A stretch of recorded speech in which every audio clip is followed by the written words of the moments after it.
I welcome you all to the module 4. The module 4 is about the trait perspective of in personality. So, this module will talk about particular theoretical perspective in personality psychology, which is called as a trait perspective. And today's lecture is lecture number 7. Overall it is 7th lecture and it is the first lecture of module 4. So, today we will be discussing the concept of traits and the person situation debate. So, it is more like of an introduction to the concept of trait perspective. More specific theories we will be talking about in the upcoming lectures. So, before we talk about today's lecture, let me give you a brief recap of the last lecture, which is lecture 6, and lecture 6 was a part of module 3, which was about biopsychological perspective to personality, where we tried to understand the impact of biological aspects on human personality, including the diverse aspect of human physiology and the body and genes and how it contributes to human personality. Last lecture was specifically aimed at understanding how evolutionary theories could explain personality psychology, which is a part of biological perspective. So, in that context we talked about the principles of natural selection and sexual selection, how they become the foundation for explanation of various behaviors or why certain behaviors prevails in a species. We talked about various principles of evolutionary psychology, like the principles of domain specificity, the principles of numerousness and the principles of functionality, how these principles are embedded in the concept or explanation of evolutionary psychology. More specifically, we discussed also some two basic theories of evolutionary psychology, which are connected to the explanation of human personality. One was Bush theory of personality and adaptation, and another one was life history theory. So, we talked about the details of these two theories and we try to understand how evolutionary psychology can explain human personality. So, today we will be talking about the concept of trait, mostly the introduction of the concept of trait. In that context, we will be talking about Gordon Allport's trait psychology or his idea of trait psychology. We will also talk about how can we identify traits, what are the different methodological procedures by which we can identify the traits in human beings. And the last we will be talking about this, there is a very famous debate in psychology which is called person situation debate, particularly in the context of personality. So, let us start today's lecture. So, when we talk about traits, it is a term that layman people also used lot of time, where we understand try to understand the characteristics of a person and we try to explain the nature of another person or our own personality by using certain characteristics. So, traits in general kind of we try to understand what kind of person one is in a very layman time perspective. What are the characteristics of a person, what makes one person different from another person. So, people have different characteristics, different tendencies, different temperament and so on. So, let us see how psychology more technically defines the concept of trait. So, in the theories of personality or in the field of personality, trait psychology plays very important role, because even if you ask a layman, they understand the personality concept from the trait perspective only. So, the trait personality has a lot of impact on human understanding of human personality. There are many other theories that we will be talking about, but you see even layman people understand or they have a lot of concepts about trait theories. So, in that sense it is much more in the popular mindset of human beings. So, when we are in the field of psychology, many psychologists believe that traits are the most effective unit for describing personalities. In order to describe human personality, trait psychology is one of the most or the best way to approach in terms of theoretical perspective, and how these traits are organized within an individual that defines his personality. Now, how do you define trait? So, trait defines personality, but what is a trait? So, when we talk about trait, there can be many ways to define it. One, there are two definitions here which kind of captures the gist of the concept of trait. So, it refers to a characteristics, way of behaving, thinking or feeling, such as somebody may be friendliness, rigidity, anxiousness and so on. So, characteristics, ways of certain mental characteristics, there are very definitive ways people have certain characteristics, So, that is one way of defining traits. Specific ways you think, specific ways you express your emotions or you feel, and which may also get expressed in your behavior, So, very characteristics way people can be kind of defined. This person is very friendly, for example, when we say. So, it is a very characteristics way that person behaves in a certain situation, or this person is very anxious. When we say, we are talking in terms of certain trait, that this person is most of the time seems to be expressing anxiety through, which can be expressed in the thought processes, emotions as well as behaviors. Another way of defining trait is, which is kind of same thing. It refers to consistent patterns of behaviors, thought and emotion that are relatively stable over time and across situation. So, whatever consistent ways or patterns we have in terms of thought processes, in terms of emotions, in terms of behaviors, but they should be consistent, not like today you show a pattern and tomorrow you show another pattern. We cannot say that is a trait, because that can be very situational and very temporary thing. When we say something as trait, it has to be consistently shown in the behavior of that person in the different situation, different time periods. So, that is the idea of a trait. So, it refers to consistent pattern of behavior, thoughts and emotions that are relatively stable over time and across situations. So, that stability is also very important part. So, basically trait defines the what kind of person one is, trait distinguishes one person from another person. So, when we talk about traits, there are many things we need to understand. So, we will see some of the characteristics of traits. There are many ideas associated with the concept of trait. Let us kind of clarify the different aspects of the trait. So, traits have many characteristics, one is that what we kind of discussed just now, that these are relatively enduring characteristics of a person, which distinguishes it from a transient state. So, these are relatively enduring. So, if I say this is a trait of a person, that means this is enduring. So, it remains for a long time. So, it does not mean that if I say this person is a friendly, so that person will remain friendly for a long time. It is not that today that person showing friendliness and after 1 week he suddenly become unfriendly, then that is not a trait. That is because of certain situational thing the person showed those kind of behavior. So, if somebody I am describing as an anxious person or a friendly person, that means it is a enduring characteristics, it will remain for a long time. This is a kind of becomes the pattern of that person, the characteristics of that person. It is not a temporary thing. So, traits can change obviously, but these are not like rapidly changing thing. Traits can also change, but it may take a lot of time. But these are overall, these are very relatively stable attributes of a person. We can never say that traits will never change. It is not like that. There can be also dynamic aspects to it, but they do not change so often. So, there is a relative, that is the word relative is used. These are relatively consistent or permanent or enduring patterns. So, this is one of the aspects of the trait. Second is a trait represents a patterns of behavior, thinking or feeling that is relatively consistent across various situations. So, one thing is when you say enduring, it is across time.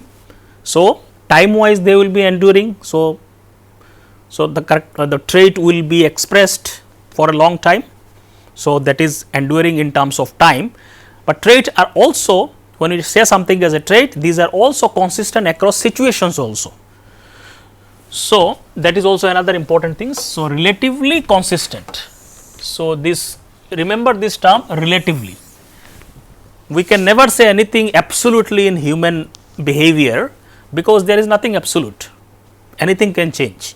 But when you say relatively means in comparison, in general sense they are very long term patterns. So, that is the idea of relatively consistent across various situations. So, means if somebody is, let us say, anxious, so that anxious behavior will be expressed in various situations, not just one situation. So, if somebody is just anxious, let us say while performing something on the stage, and he is not anxious in any other situation, then we cannot say this is a trait. This may be because of that situation that person is showing anxiety, but in other situation he is very stable and calm, then we cannot say anxiousness is a trait of that person. But if person shows anxiety in lot of situation, in the stage, on let us say in the classroom, or in terms of any other social situations, then we say in various situations the person is showing this behavior, then it is a part of his personality or is part of his trait. So, it has to be consistent across various situations. Third is a trait is a way in which people differ from one another. So, we can use trait to differentiate people from one another. So, it is a kind of variable, it changes from people to people. So, trait differs. one person may have the high on this trait, the same another person may be low on this trait. So, we can characterize people or distinguish people using a trait, because it is a variable, it changes from person to person, not everybody has a different trait patterns. So, we can distinguish one person from another person. So, I can say this person X is a friendly person or another person is unfriendly. So, we can distinguish on the basis of a trait. So, friendliness is a trait where one is high on this, one is low on this. So, we can distinguish people, characterize people, and we can kind of explain people behavior using this trait, and and kind of distinguish people from one another. So, the different individuals will exhibit different levels of this trait. For people may exhibit greater or lesser degrees of shyness, friendliness, anxiety, and so on. So, that means this is a very important way to differentiate people from one another. So, in layman term also, we all the time use different trait description to characterize people and say this person is like this, that person is like this, and like this we kind of make certain images of a person, and we distinguish someone is better or someone is not so better in terms of so many all this characterization. Mostly we use different kinds of trait terms. The fourth is traits are dispositions, means it is a kind of probabilistic tendencies that a person has to act in a certain ways in a particular situation. So, when somebody has a disposition, means there is a high probability that the person will behave like this in a situation. It is never 100% that the person will be like this all the time, but it gives you a high probability. If somebody has a certain trait, with high probability we can say this person is likely to behave like this in a situation. So, this is kind of disposition that is within the person, those characteristics are inbuilt in that person because of certain reasons, which could be biological, which could be environmental reason. So, it gives you certain probabilistic ways of explaining behavior, that this person is more likely to behave like this in a situation, if you know the trait of a person. So, for example, here is a let us say trait of aggressiveness. A person with this trait is likely to act aggressively in certain situations. So, person who is aggressive as a trait, maybe a lot of time he is likely to express aggressiveness in various situations, when particularly provoked in situations, provocating situations.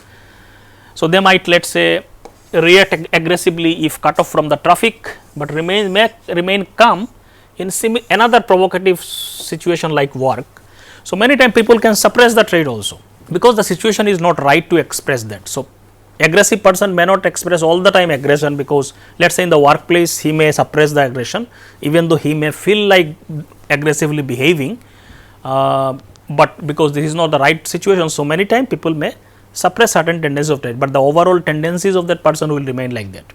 So, this shows that aggressiveness is a tendency that increases the likelihood of aggressive behavior in specific context, particularly if the situation kind of permits it more. But it is not always necessary that trait will be expressed in all the situation. The fifth one is traits vary in their generality. So, not all traits are equal in terms of their impact on human behavior. So, there are different categories of traits which we will keep learning in the upcoming lectures. So, some of the traits are narrow in their impact on our life, some traits are more general, have more impact on our life. So, their impact may differ. Some traits are more narrow impact, means very small areas of life they will only impact. Some trait will impact varieties of areas of our life. So, their impact is much more pervasive. For example, trait of varying in their generality, the difference between let us say a trait of punctuality and the trait of conscientiousness. So, when we talk about punctuality, it is more of a narrow expression in its behavior. So, punctuality is a narrow trait relevant mainly to the situation where time management is involved. So, only in the cases of where time management is required, punctuality as a trait is only applicable there. So, to what extent you are able to arrive and do the task on timely basis. So, that shows your punctuality level, but it is mostly in the context of time management only. So, its impact is in the narrow situations. Conscientiousness on the other hand is a trait which is very broad impact. Its general characteristics which can express itself in various aspects of our life. It is a broader term which affects many areas, including work performance, organization, reliability, and so on. So, it is about how structured you are, how reliable you are, how organized you are, no? So, that pattern of behavior is called conscientiousness, and it can impact various aspects of our life. So, some trait could be very general, some could be very narrow in their approach. So, this is just another example of general how can a trait have a high level of expression and maybe more narrow expression of the same trait. So, let us say extroversion is a trait, which means how outgoing a person is. If somebody is very outgoing, very social, and kind of want to always meet people and make friends and so on. So, that is the nature of an extrovert people. So, extrovertness have many other sub aspects to it. So, one aspect could be sociability, sensation seeking. Sensation seeking may have many other characteristics like physical sensation seeking, somebody may have with sexual sensation seeking, then physical may have more of a let us say more specific examples of parachute jumping and so on.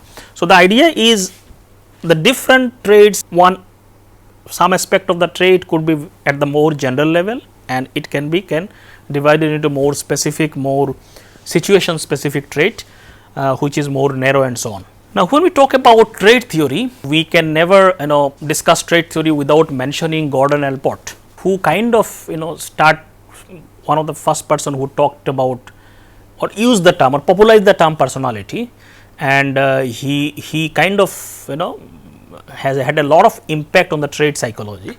So, let us see some of the ideas of trait concepts that are proposed by Gordon Allport. Now, Allport is one of the first psychologists to produce the list of words. So, he initially this whole concept of trait, he kind of started with the idea of mentioning or kind of coming to a certain number of traits to describe human beings.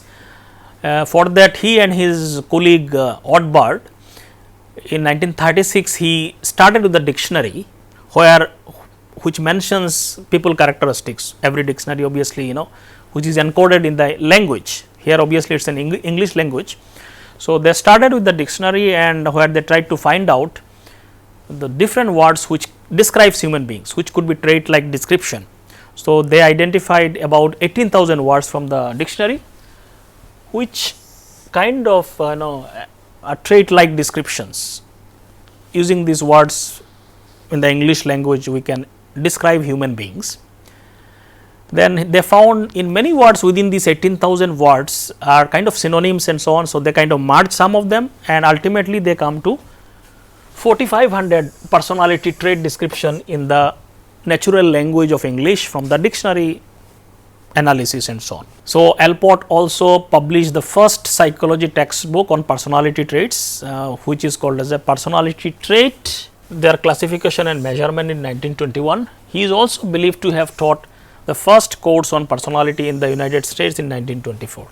So, his contribution is immense in the field of personality as well as trait psychology. So, obviously, this list has been later used by many other people, many other researchers. This 4,500 list were the names of traits from the natural language, particularly the English language. This list has been used by many other researchers later on, and they refined it more and more, and we will see how the modern theories reduce this number to a very few number of traits, which can be used to describe human beings. So, Allport said there are 3 categories of traits according to Allport. Some traits are called cardinal traits, some are called central traits, and some are called secondary traits. So, he said traits could be of different categories. It is mostly this description of trait here is mostly on the basis of generality, the impact of trait on the life, on human life. So, in terms of generalizability or the impact of trait. So, when we talk about cardinal traits, so cardinal trait is basically are those traits which are very dominant and shape individuals' entire behavior. They are rare and often develop later in life. So, if somebody has a cardinal trait, so that means this trait will be very dominant and it will impact almost every aspect of the life of that person. So, it is almost this whole life of a person can be described using one trait, that will be a cardinal trait. Not everybody has cardinal traits, very few people may have cardinal traits, and mostly it develops later in the life. One of the example of a cardinal trait here is, let us say, the people like Mother Teresa, where altruism or helping people or religious service was the only thing their life mission had. That was the only mission of their life. So, every aspect of their life was designed for only this kind of activities, helping people or religious service and so on. So, that is the cardinal trait of that person. Well, not everybody may have such kind of traits, but cardinal traits are very dominant, and you can define the entire individuality of a person using those traits. The next is central traits. So, these are again important traits of a person, that general characteristics of a person that form the basic foundation of a personality. So, these are like very important central characteristics of a person, and they may not have the impact like cardinal trait, but still they are very important. So, they are dominant, not as dominant as cardinal traits, but still significant and very pervasive in the life of a person. Now, central traits, most of us, everybody has central traits. Some of the traits will be very important and very prominent in the life of every individuals. Like characteristics, somebody may be described using the word like honesty, sociability, shyness, and so on. Most of us has many central traits, which are like very pervasive characteristics of a person. The last one is secondary traits. These are more specific traits, narrow traits that influence behavior only in particular situations. So, they are less consistent and less influential than central traits. So, central traits, they are not like that pervasive like central trait, but they are only influence behavior in a very specific situations. So, very situational traits. For example, a person might be generally relaxed, but become anxious when speaking in public. So, anxiety in public speaking could be a secondary trait. It is not like every aspect of that person's life is not anxious or he is not anxious. So, it is a very situation specific trait. So, basically this whole concept of cardinal trait, central trait and secondary trait is based on the impact of the trait. So, cardinal trait has the highest impact, central trait comes next, secondary trait comes the last. So, it is all about the impact of the trait. So, we all have, we may have cardinal traits, central traits and secondary traits. Cardinal traits many people may not have, but central and secondary traits are something that most of us have. So, this is one concept that Allport talked about. Allport also talked about individuals' uniqueness. Every individual are unique patterns, or they have unique characteristics, unique traits and so on. So, Allport emphasized the uniqueness of the individual. He believed that each person's personality is unique combination of traits. We all have different traits, but the combination of the trait is very unique for each individuals. We may have traits, the same trait may be present in many individuals, but how these traits combine together and forms the uniqueness, that is something unique about every individual. And understanding of these traits requires an ideographic approach, which focuses on individual cases rather than generalized population. So, to understand the uniqueness of the individual, we need to study that person in more in depth and more specifically focusing on that person itself. So, that will give us more access to the uniqueness and to understand the unique aspect of the person. So, Allport work was very important in terms of understanding traits, and it laid foundation for many other theories that emerged later. So, his theory was one of the first foundational work, and from his work many other theories then further refined the ideas of trait and theories around the trait. So, we will see some of the more refined theories in the next lecture. Now, the next question is, how can we identify traits? How researchers comes to a conclusion, how that these are the traits of human beings and so on. What is the methodology to identify traits?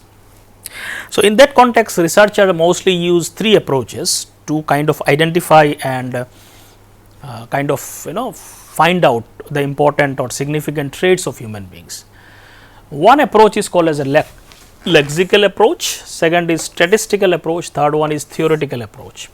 So, these are the three major ways by which we can identify traits of human beings, or we can do research in trait psychology. So, let us see each of this one. So, lexical approach, when we say lexical approach, basically it is an approach based on the words that are used in the natural language. So, every language, because we cannot communicate with other people without using traits. So, the traits are inbuilt in the languages, all the languages of human beings. You take any language, we describe human beings, and to describe human beings we need to use trait words. So, traits are inbuilt in the languages. So, lexical approach is that approach which focuses on what kind of words are used in the language and how, to what extent they are used, what are the frequency of their use and so on.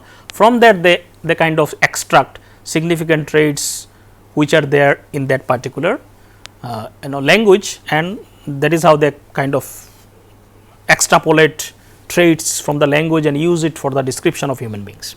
So, language gives the foundations or kinds of from which traits are kind of extracted, because every language has trait words which evolved to describe and kind of talk to others and describe human beings and so on. So, lexical approach is based on that. So, lexical approach is basically they try to identify important personality traits from languages, and which comes to something called as a lexical hypothesis, which says all important individual differences have become encoded within the natural language. So, whatever way we can describe human beings and differentiate one individual from another individual, it has to be there in the language, because we are using those words. Whatever, so if you think any description, it has to be there in the language, otherwise how do you know it? It is there in the language. Only thing we need to identify and extract it. So, that is the lexical hypothesis.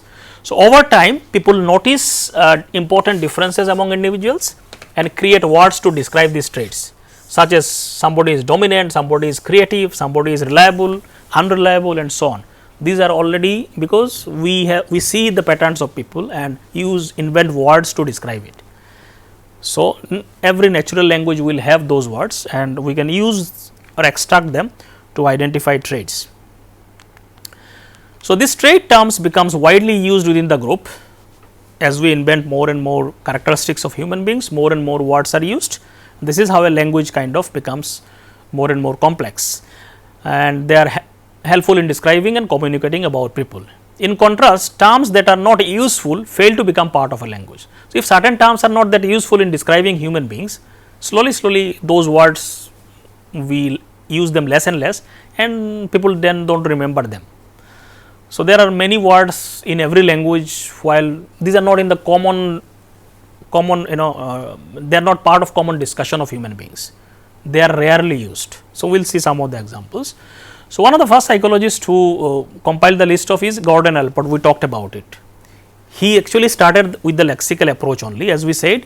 From the English dictionary, he started looking at the trait terms from 18th, then he came to 18,000 words, then from 18,000 he further kind of reduced it to 4,500 words and so on. So, the first psychology, one of the first psychology who did this lexical approach is Gordon Allport only, whom about we discussed about him just now. So, together with his colleague, he identified, as we said, 18,000 words, then he kind of reduced it to 4,500 and so on. So, this lexical hypothesis has some of the key ideas. Three are very important. One of the ideas is that the frequency of uses of these terms or words that describe traits correspondent to their importance. So, the more we use a word in the common language, the more important it is, because the word which is more used, that means it is very important in describing human beings. So, we are using it more and more. So, the words which we are using more and more in our language, that means it reflects it is more important. That is why we are using it more. So, that is more helpful in terms of describing people. So, that is the one idea. Second is the number of words describing each trait indicates its significance in human personality. So, if we have more number of words for a particular trait, that means it also reflects the significance of a trait, because for the same trait we invented many words with certain nuances.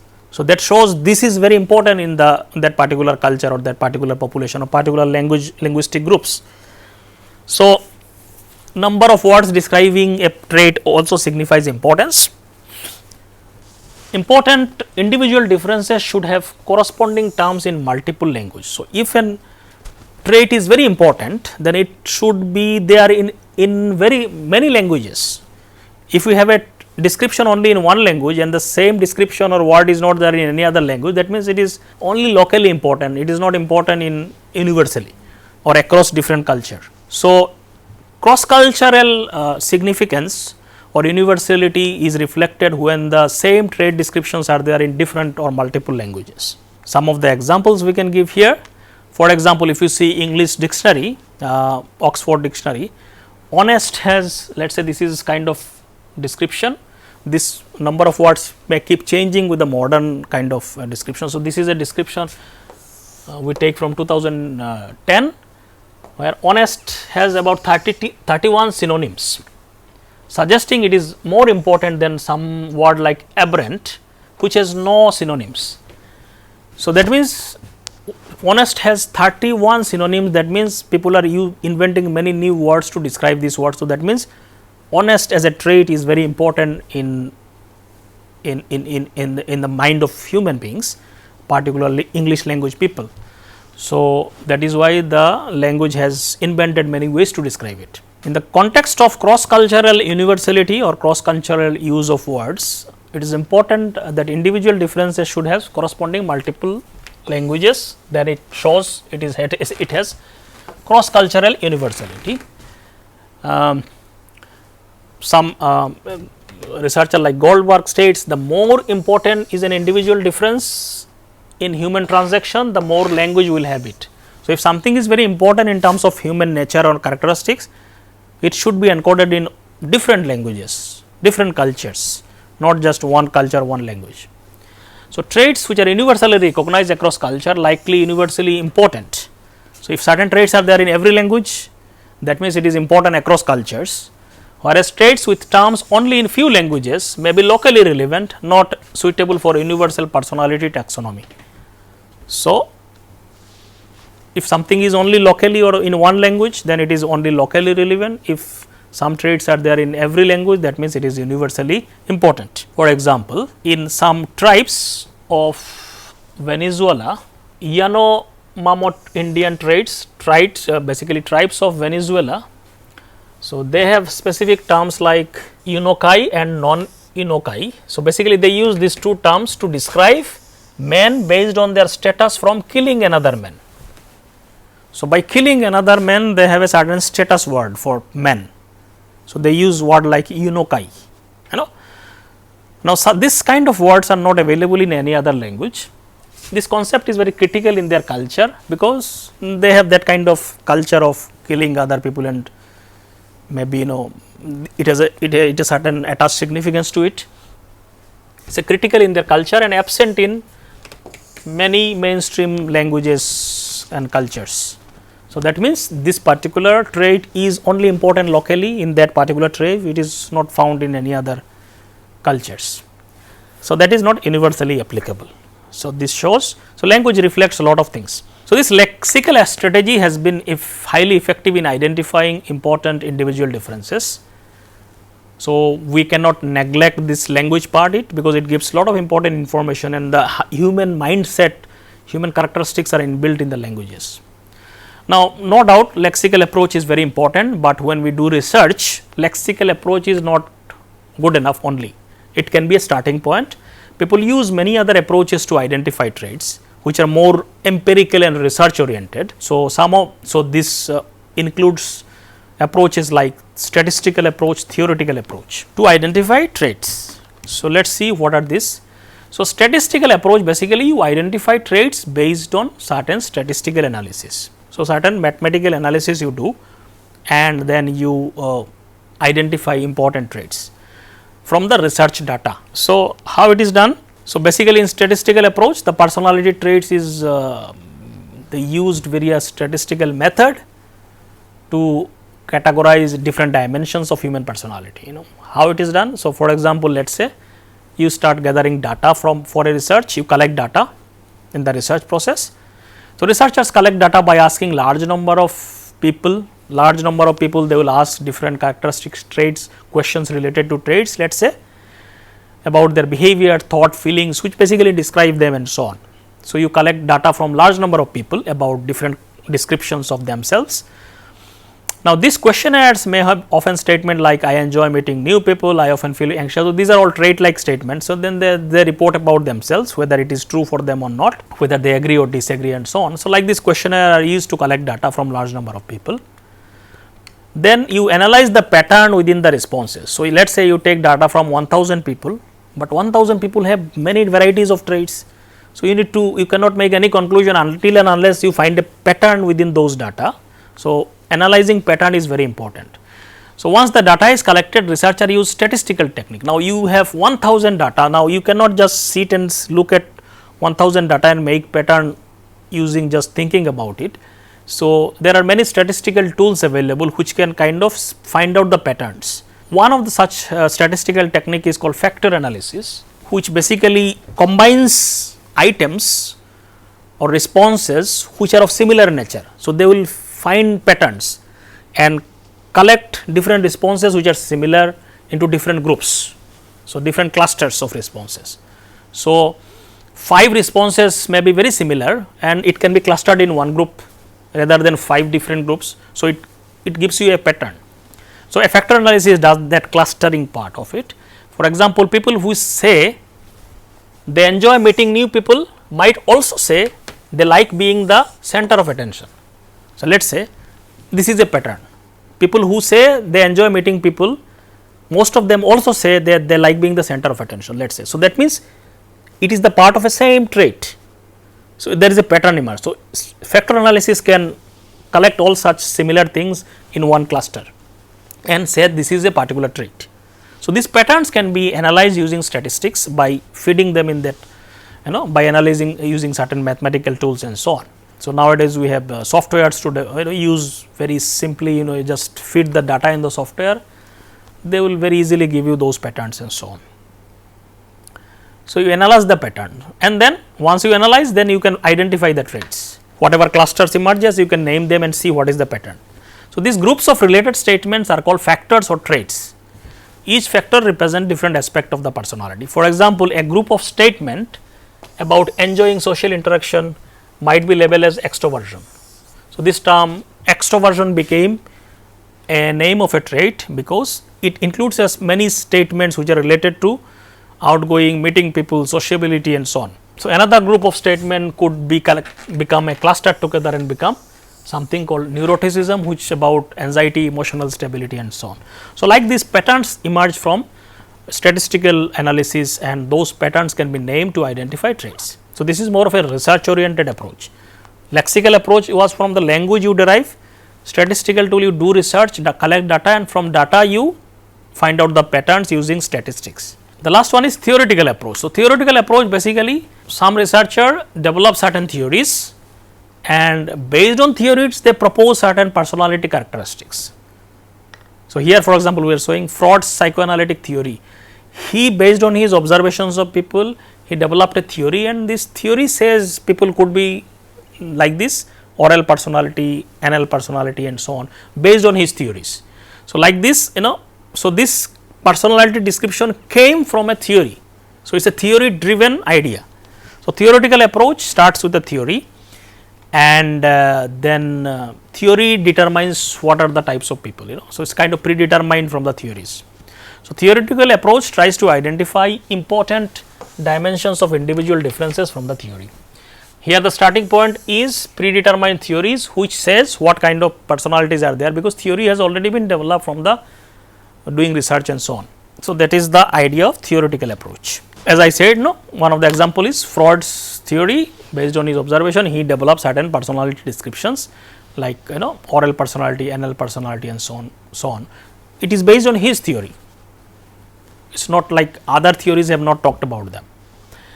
So, like this, many theories have certain ideas about personality traits which comes from their research and we can find those traits based from that theories and so on. But here the problem is your description of traits has both strengths and limitation. Strength comes from the nature of theory itself. If the theory is very good, then your description may be more accurate, more better. If your theory has weaknesses and problems, then your description of trait will be also has those weaknesses and problems.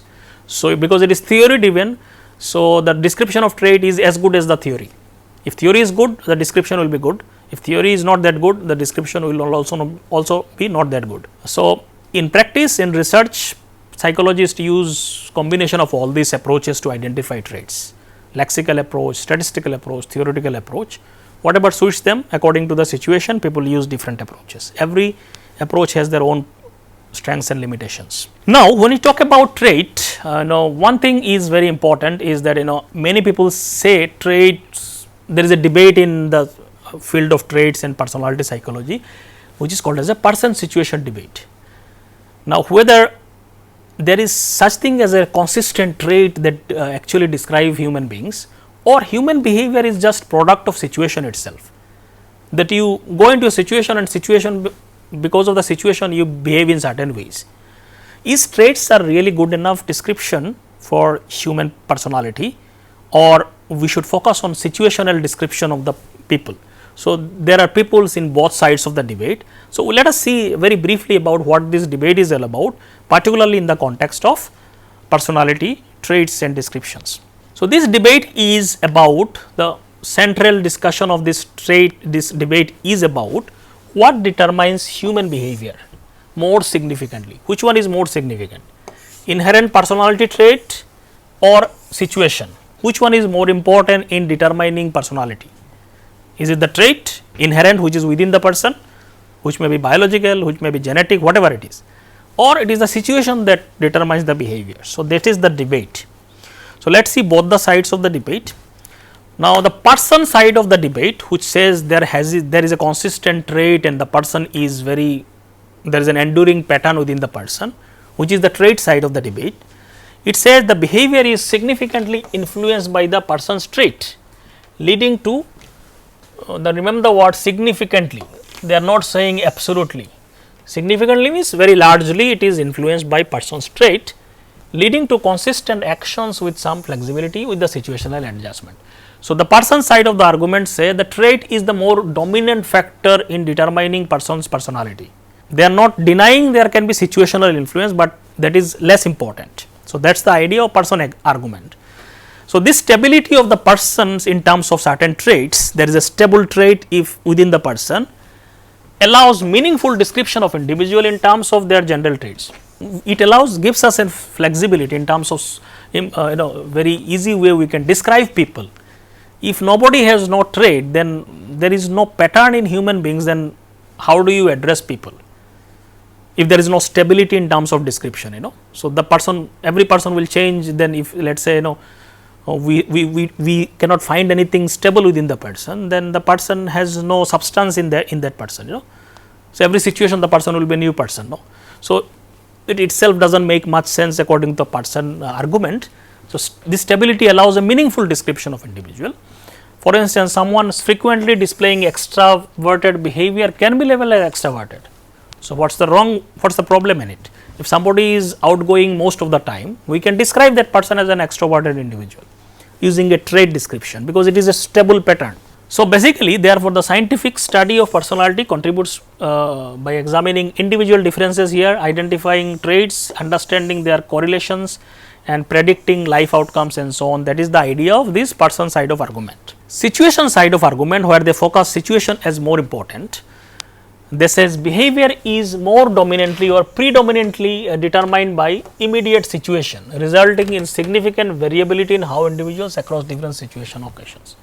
So, here they focus more on situation is more dominant factor in determining behavior or the characteristics of the person, rather than the stable with inside characteristics or traits. For instance, someone who displays extroverted behavior at a party may behave introverted at a seminar. So, this says it is because of the situation, because in the party the situation was like this, the person was very extrovert and talking to people and so on. The same person may be very introverted in another situation like seminar situation and so on. So, they are saying the situation is more dominant in this case. So, this variability within individual according to this situation, which says people shows variable behavior in different situation also, that reduces the importance of traits. So, they say trait is not important and there is no need to describe people using traits. Situation can describe much more better ways. So, describing someone as extroverted becomes meaningless if they alternate between introverted and extroverted behavior. We will see this argument is not quite right, because when we say something as trait, it generally remains across situations, but they are kind of arguing that people keep changing based on situations. So, then what is the importance of trait and so on. They have some certain evidence in certain situations. So, therefore, in this context psychologists are encouraged to focus on understanding the processes through which individual perceives or react to situations. How people react to different situations, that is the personality according to the situation, not a consistent trait that is determining behavior. Now, there is a third kind of group of people emerge who called as an interactionist view, who kind of combine both the aspects, more of a compromise situation known as interactionalism. They merge element from both the arguments, person and situational argument. So, it acknowledges the primary influence of the situation, but again this interactionist people, again their importance is again more on situation as compared to the trait, and advocate that the how individual responds to changing circumstances. So, they said there is a personality pattern of a person, how they respond to these situations, that will give certain personality characteristics, but there is no need to explain using just fixed traits within the person. People may have certain patterns of response to different situations, that will give them as a personality characteristics, but we need not use trait word as a description according to this one, but again say so there is a situational influence and there is a pattern of individual differences in terms of how they respond to situation. So, that is an interactionist view. So, they are saying personality also exists and suggest that it manifests in differences between the individuals in their reaction to situation rather than consistent traits. So, that pattern of responding that will determine the person rather than a consistent trait within the individual. So, kind of they made a kind of middle path and so on. So, interactionists argue the personality consists of these individualized patterns of responses. So, one of the most significant or most important name that comes up in the interactionist approach is Walter Mischel. He did a lot of research and tried to justify this interactionist approach and gave more importance to the situational approach. So, let us see what are his argument. So, in 1960s Mischel reignited this whole interest of or debate of person situation debate, and contrary to popular prevailing belief that behavior is consistent across situation, Mischel argued that behavior varies significantly depending on the context. So, he says situation and the context is more important, and he tried to generate some data according to that. He questioned the validity of predicting individuals' action based on their supposed trait. He said there is no need to use trait to predict human behavior, For instance, he pointed out that individual differences, different individuals may exhibit fear and anxiety in distinct situations, such as speaking in public, being on a mountain peak. So, let us say these are the two situations, speaking in public and being on a mountain peak. Many people will exhibit fear and anxiety. So, can we say these people have anxious trait? No, because the situation is such that everybody will experience, or most of the people will experience, may not be everybody, will experience certain sense of anxiety and fear in certain situations. So, this is the impact of the situation that is causing that behavior, that everybody respond to this situation in certain fearful manner. That does not mean they have a fearful trait, but focus is more on the situational impact. So, according to Mischel, these variations defy the notion of general trait of fear and anxiety explaining behavior across situations. So, he said there is no need for such trait descriptions. Now, Mischel argument in the person situation debates were largely based on examining statistical correlation between personality and behavior. So, he lot of the research were done where they measured certain traits, let us say extroversion, and they measured the behavior of these people, like how outgoing they are, how social they are, and then they find correlation between them. So, if you have a trait and if you show certain behavior, so there has to be positive correlation according to the trait. So, if you are extrovert, you should be more social. So, the correlation between social behavior and extrovertness should be positive and strongly correlated. So, like this, lot of research have already been done and still going on, where they find correlation between personality and behavior, and they try to see how consistent of behavior across different situations. So, Mischel found out lot of this data extracted and he made lot of arguments about them. For example, he used correlation coefficient to assess the strength of this relationship. So, correlation coefficient basically the relationship between two things. So, if you have a and B, so there are two things. So, let us say these two are correlated to each other, दोनों में there is a correlation. Now, this correlation can be in many ways. If in some case let us say A increases, B also increases. So, that means they are positively correlated. So, if this increases, other also increases. So, that means there is positive correlated. If it is a perfect correlation, then it is the correlation coefficient is 1. So, there is a positive correlation. So, this is kind of plus 1. There can be another possibility if A increases, B decreases, that means opposite pattern of relationship, but if whenever A increases, B decreases. So, that means there is a negative correlation. So, negative correlation, if it is a perfect negative correlation, it will be minus 1. Now, in between plus 1 and minus 1 there can be many numbers, like say 0.5, 0.6, 0.7, whatever it is, 0.8 and 9, all kinds of correlation coefficient. The more it is closer to 1, the strength is higher, and if it is positive plus, then it is positive, if it is minus, then it is negative. So, they try to find, for example, very similar. Or if let us say one is extrovertness as a variable and behavior is let us say number of friends, let us say number of friends, whatever it is. So, X, let us say extrovertness as it increases, number of friend also increases. So, that is a positive correlation. If it is perfectly every time extrovertness 1 unit increases, number of friend also increases, then it will be plus 1. Or let us say there is a positive correlation between let us say 0.3, 0.4, whatever it is, but it is positive, that means there is a some positive correlation, but it is not perfect. So, like this there can be many things. So, he used this kind of correlation coefficient data to make his argument. He found the correlation between traits and behavior in most of the studies at that time were about 0.30. So, it is positive correlation. So, trait explains behavior, there is a connection, but the strength is not very high, 0.3 is a kind of moderate. So, if it is closer, more closer to 1, then it is strength is higher, no. If it is 0.4, that is much more stronger, if it is 0.5, it is much more stronger, 0.6, 7, 8, 0.9 and then finally 1. So, if it is further away from the 1, that means the correlation is weak. So, 0.3 according to him is very moderate and kind of towards lower side of correlation, and he said this trait and correlation with the behavior is only, most of the studies are around 0.3 or 0.4, which is moderate, not very strong. So, accordingly Mischel argued that it is not very meaningful to talk about in terms of personality trait, as they are not very reliable predictor of situation. So, that was his argument. Now, he was obviously many other trait theories kind of made counter argument, whatever argument he made.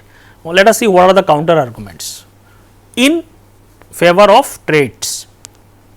So, Mischel's critics means they criticize his ideas, and they said significant reflection, obviously it prompted a lot of reflection from other psychologists which are trait psychologists, and two key issues were addressed to to address his criticism of traits. One is, it operates, what Mischel argument operates under the assumptions of a rigid and simplistic model of personality where traits directly determine behavior. So, Mischel was arguing as if trait is directly predicting behavior. So, every trait means if you have this trait, it will 100% get reflected into behavior like this. So, he was making such kind of assumptions which was not true, and trait theories were not making such assumptions. Second, Mischel was mostly talking in terms of correlation coefficient of 0.30, and he said this is not very significant.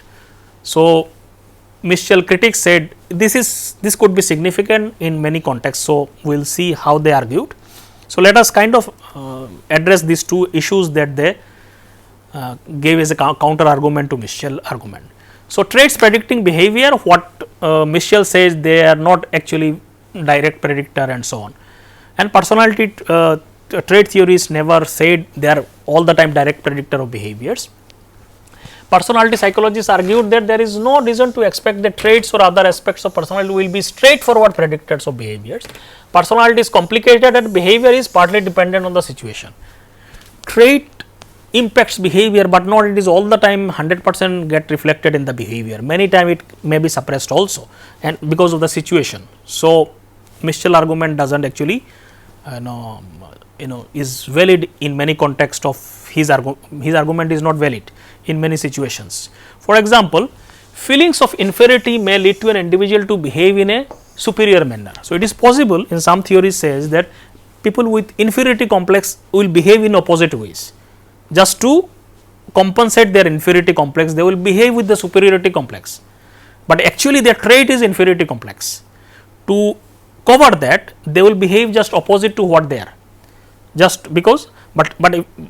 So if you find correlation between the trait and behavior, you will see there is not much stronger correlation, because the person is actually having inferiority complex, but behavior shows he is showing a superiority complex. So, it is possible many times the trait is suppressed. So, not every situation trait can directly leads to very straightforward expression of such behaviors. Second is even Allport, who was the first one of the founding as researcher in the field of personality, he acknowledged the variability of behavior and proposed existence of constant aspects of individually. There is a trait which is constant, and alongside there is a changing part of behavior which is which can change a little bit here and there based on the situation. So, Allport argued that consistency arises because individuals tend to perceive many situations in a similar way. Because of the personality and consistency of the trait, people respond to different situations in a certain specific ways. Now, how this response is coming? It is coming from the trait itself. So, you cannot deny trait simply because the people they are not showing very consistent behavior in every situations. Additionally, many of the individuals' behavior may share common underlying meaning, making them functionally equivalent. So, for example, the persons with racist tendencies may exhibit different behavior in various situations, but uske andar trait is racist tendencies, but these behaviors may stem from the same structure of personality, that is racism. This suggests that despite surface level variability, even the person may be racist inside, may not be expressing it all the time, but that does not mean that trait is not there. So, like this just making an argument that the trait is not expressed in the behavior directly invalidates trait, that is not true. The argument is trait may be there and it may not be all the time expressed as behavior in every situation. Second is what Mischel argued about 0.30 as correlation coefficient not significant. Many psychologists argue that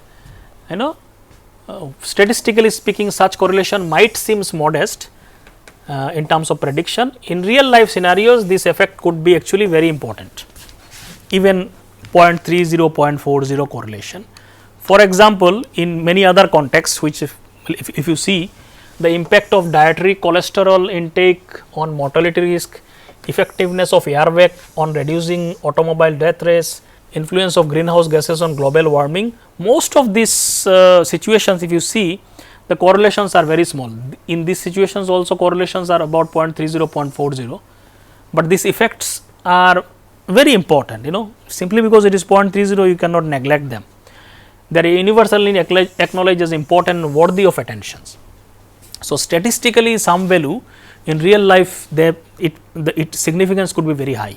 So, simply by saying 0.30 is not significant and so traits are not important is not a valid argument. So, from this perspectively personality traits perform quite well in predicting behavior. So, उस perspective में if you see the significance of it, even 0.30, 0.40 correlation is very important. So, Mischel argument may not hold true here.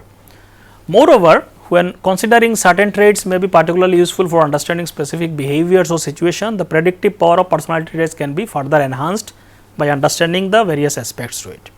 So, we cannot dismiss trait as irrelevant predictors of behavior simply based on correlation coefficient, which may overlook many practical significances of a trait in the real life situation. Furthermore, the argument that personality lacks value because it is not strongly correlated with behavior across various situations implies they are only prioritizing situations and not giving importance to the trait. They are only focusing on the situation and the importance of the trait is completely negated. But research also shows the examine when the influence of situation on behavior. What Mischel argued that influence of trait on behavior is only 0.30 and non-significant, but most of the research shows influence of situation on behavior correlation is also same. We find that situations are not necessarily better predictors either. Many studies in social psychology which manipulate situation also yields effect size or correlation coefficient of around 0.30 or so. So, in that sense situation then it should be also not important, you know. So, statistically only looking at a value and saying this is not significant does not make it, you know, what the argument, because situation impact of situation the correlation coefficient is also same. So, if you see all these arguments, so trait has its own validity, although many critics have argued and give more importance to the situational effect, and trait theory is never saying that, you know, situation is not important, but there is an underlying trait that gives stability to that person's characteristics, and this trait impacts how that person respond to those situations, that gives him the personality characteristics. So, you cannot say there are no traits and only situation is important, you know, that at least the empirical evidence and the logical argument does not go in that side. So, trait has their own importance and their validity, and they give us lot of kind of easier ways to explain human behavior. So, theoretically they also make a lot of sense, empirically also they shows lot of significance in terms of predicting behaviors and so on. So, all these debates goes on in the academic circle and they only enhances the research evidences only. So, we cannot just say one side is invalid and completely invalid, no, nothing is completely invalid. So, these arguments, these debates actually enhances the findings and so on. So, with this I stop here. So, this was the first lecture on traits and where we talked about the basic idea of trait and how the person situation debate gives more refinement to the idea of traits. With this I stop here. In the next lecture we will be talking about more specific theories. Thank you.